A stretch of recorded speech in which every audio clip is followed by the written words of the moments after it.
बिस्मिल्लाहिर्रहमानिर्रहीम। अस्सलाम वालेकुम नाज़रीन इकराम, मैं हूं आपके मेज़बान डॉक्टर मुक़द्दस मलिक। आपके अपने प्रोग्राम आपकी बात आपके साथ में आज हम मौजूद हैं यूसी जुलाना मंडी बहाउद्दीन में, और आपकी मुलाकात एक ऐसी शख्सियत से करवाते हैं जो नंबरदार भी हैं और साथ ही पाकिस्तान तहरीक इंसाफ के बहुत एक्टिव रहनुमा हैं।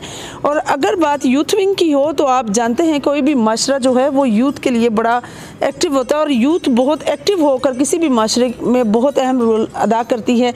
तो इसी तरह से यूथ विंग के आप मंडी बहाउद्दीन के सदर भी रहे हैं, और नंबरदार वो इस किस्म के हैं, समाजत उनकी ऐसी है कि हर वक्त वो अपनी स्टैंप जो है नंबरदारी की वो अपने पास रखते हैं कि किसी भी अगर इंसान को वेरिफिकेशन करवानी हो तो उसको डिफ़िकल्टी फेस ना करनी पड़े या किसी परेशानी का सामना ना करना पड़े।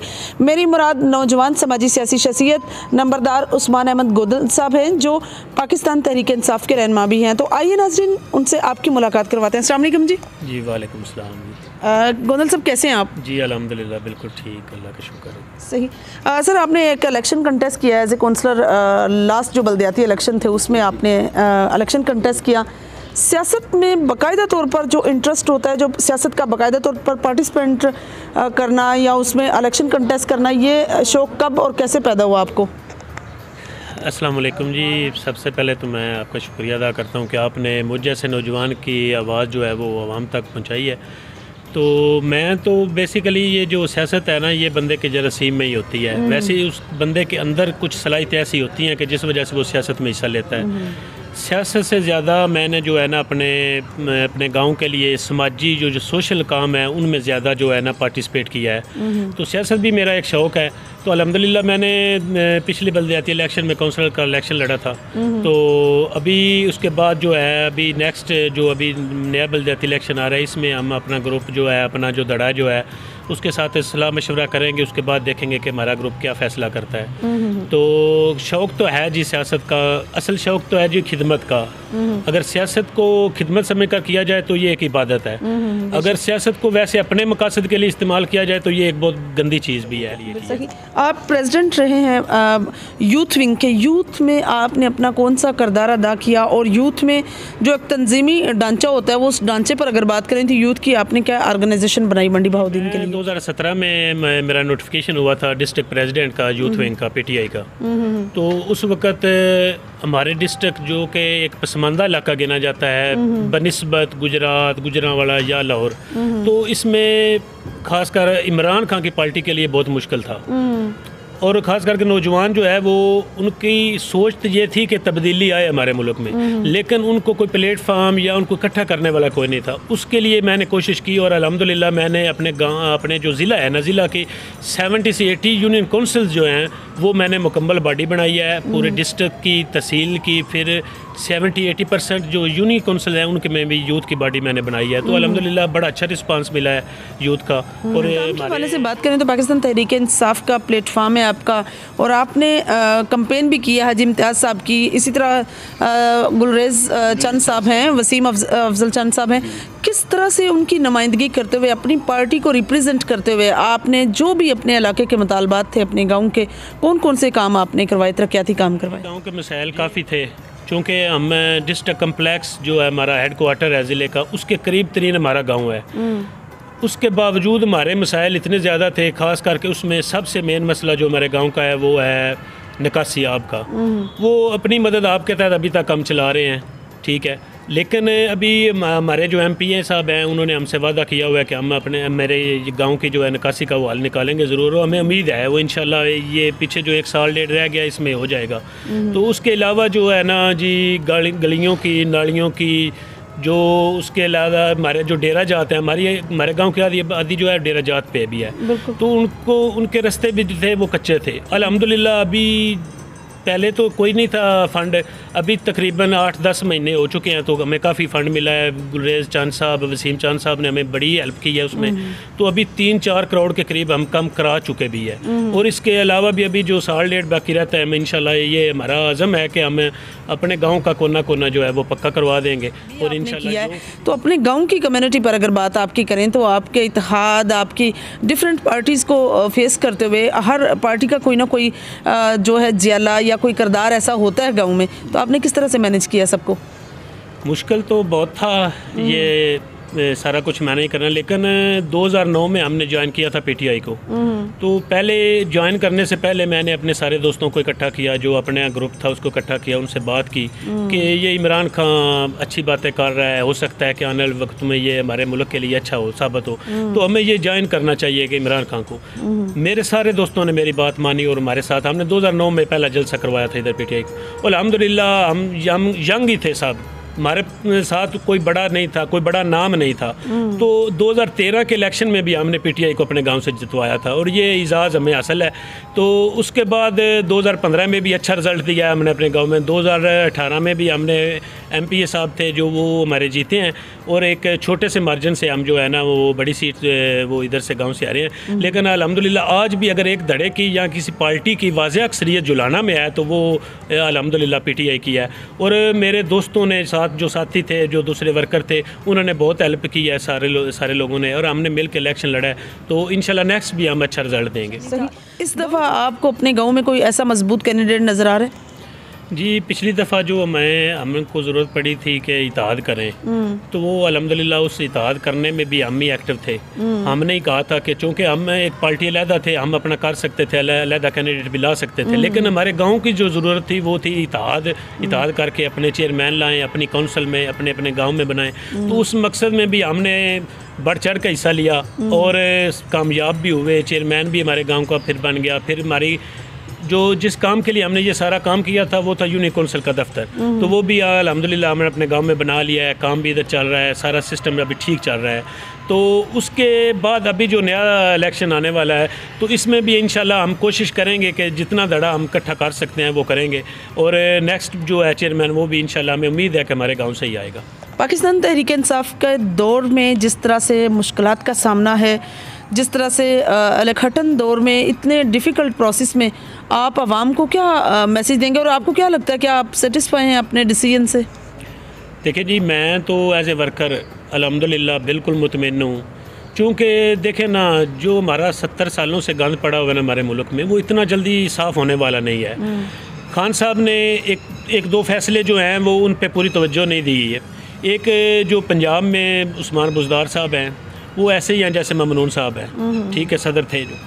लेकिन जो शहबाज शरीफ थे वो शो ज़्यादा करते थे, काम उतना नहीं करते थे। जो हमारे वज़ीर-ए-आला हैं काम करते ज़रूर हैं लेकिन शो बिल्कुल भी नहीं करते। लेकिन हमारी आवाम को शो मेट भी चाहिए। लेकिन इसके साथ साथ जो हमारे मुल्की फ़ैसले हैं, जो हमारी खारजा पॉलिसी है, दाखिला पॉलिसी है, जो मुल्की फ़ैसले हैं वो बेहतरीन से बेहतरीन हो रहे हैं, ठीक है। और हम उस पर पूरा मुतमईन हैं। महंगाई का इशू है लेकिन ये आलमी इशू है, ठीक है। बाकी छोटे मोटे हो जाएंगे। सही। जुलाना के जो चेयरमैन थे आपके ही इत्तेहादी पार्टी, आपने ही कंपेन भी की, आप ही उनके लिए एज ए काउंसलर आपने इलेक्शन भी कंटेस्ट किया। जो चेयरमैन साहब ने वर्क किया उस पर किस हद तक आपके सेटिस्फेक्शन है कि जिस तरह से आपने प्रोटोकॉल दिया उनको, जिस तरह से आपने उनको स्टैंड करने में एफर्ट किया, आपने, आपकी टीम ने, आपके धड़े ने, उस पर कितनी सेटिस्फेक्शन है आपको? जी अल्हम्दुलिल्लाह। असल वो मैं पहले भी बता चुका हूँ कि असल मकसद तो हमारा ये था कि हमारे गांव का चेयरमैन आए और हमारी काउंसिल जो है वो दफ्तर जो है वो हमारे गांव में ही आए। क्योंकि पहले छोटा गांव एक साथ में था काउंसिल में, तो लेकिन दफ्तर उधर था, नाम भी उसी काउंसिल का था। लेकिन अभी हमने कोशिश की है तो वो इधर है। चीज़ ये है कि हम बिल्कुल मुतमईन हैं अपने साबका चेयरमैन पे, ठीक है। उस वक़्त जो मेन ज़रूरियात थी वो पूरी भी हुई हैं हमारी। जो असल में जो फ़ंड का मसला था ना, जो उनको चेयरमैन साहब को, वो मिला ही कोई नहीं है। क्योंकि पिछले बलदियाती इलेक्शन में कोई इख्तियारात थे ही नहीं चेयरमैनों के पास, तो वो मरौने मिन्नत थे डिस्ट्रिक्ट चेयरमैन के थे। डिस्ट्रिक्ट चेयरमैन जिसको चाहता 5 लाख दे देता, जिसको चाहता 5 करोड़ दे देता। तो उस हवाले से जो इख्तियारात थे ना चेयरमैन के अपने, वो थे ही कोई नहीं। इसलिए आज से काफ़ी काम किया है उन्होंने, बलदियाती काम जो है ना, नालियों का, गलियों का काफ़ी काम किया है। तो उतना नहीं हो सका जितना होना चाहिए था, लेकिन फिर भी हम जो मेन मकासद थे वो हमारे पूरे हुए हैं, तो इसलिए हम इंशाल्लाह मुतमईन हैं उन पे। पाकिस्तान तहरीक इंसाफ के वजूद से अगर बात, फिर मैं वही दोहराऊंगी कि काफ़ी पार्टीज़ में आपस में यूनिटी जो है वो बरकरार नहीं रहती, हर बंदे की अपनी इख्तलाफ राय है। क्या आपको आपकी यूसी में, या जिस तरह से आप प्रेसिडेंट भी रहे हैं, तो आपको लोगों के इख्तलाफ राय जो है वो फेस करना पड़ी? जी बड़ी ज़्यादा करनी पड़ती है। अभी जो मौजूदा हालात है इसमें तो और भी ज़्यादा मुश्किल आ रही है। लोगों में जब बैठते हैं तो बातें तो सुननी पड़ती हैं, लेकिन लोगों को कायल करना पड़ता है, करते भी हैं, अभी तक भी हम करते हैं कि ये जो फैसले हो रहे हैं मुल्की लेवल के वो बहुत अच्छे हैं। चूँकि नीचे हालात थोड़े से और तरह के हैं, इसलिए आप थोड़ा सा सब्र करें। वो खान साहब वाला जुमला है कि आपने घबराना नहीं है। हम यही कहते हैं कि पिछले आप 70 सालों से नहीं घबराए, तो हमारी तो ये अभी तीसरा साल है, तो आप अभी से घबरा गए हैं। आवाम से हम यही मुतालबा करते हैं कि आप एक बारी इमरान खान को और दें। जो कमियाँ कोताहियाँ रह गई हैं वो इंशाल्लाह नेक्स्ट हमारे पीरियड में दूर हो जाएंगी इंशाल्लाह। जिस तरह से आप यूथ को ही रिप्रेजेंट करते हैं, बिज़नेस के एतबार से अगर बात करें तो आप बिज़नेस से भी मुंसलिक हैं। आप बिज़नेस को हाईलाइट करने के लिए, बिज़नेस को राउंड आउट करने के लिए और बिज़नेस से कुछ इनपुट आउटपुट लेने के लिए किस तरह से इंसान को वर्क करना चाहिए? देखें जी, बिज़नेस जो है ना वो इतना ज़्यादा तजर्बा तो नहीं है मेरा, ज़्यादा तो सियासत में ही है, लेकिन बिज़नेस जो है ना वो भी बहुत ज़रूरी है, सियासत के लिए बहुत ज़रूरी है। क्योंकि फाइनेंशियली तौर पे जो कमज़ोर है ना, क्योंकि मैं फेस कर चुका हूँ ये सारी बातें, मैं इतना स्ट्रांग नहीं हूँ फाइनेंशियली, सच्ची बात जो है। तो गुजारा है अल्हम्दुलिल्लाह, मैं एक मतवसत तबके से हूँ, गाँव का नंबरदार भी हूँ। तो लेकिन सियासत करने के लिए जितना पैसा होना वो कम है।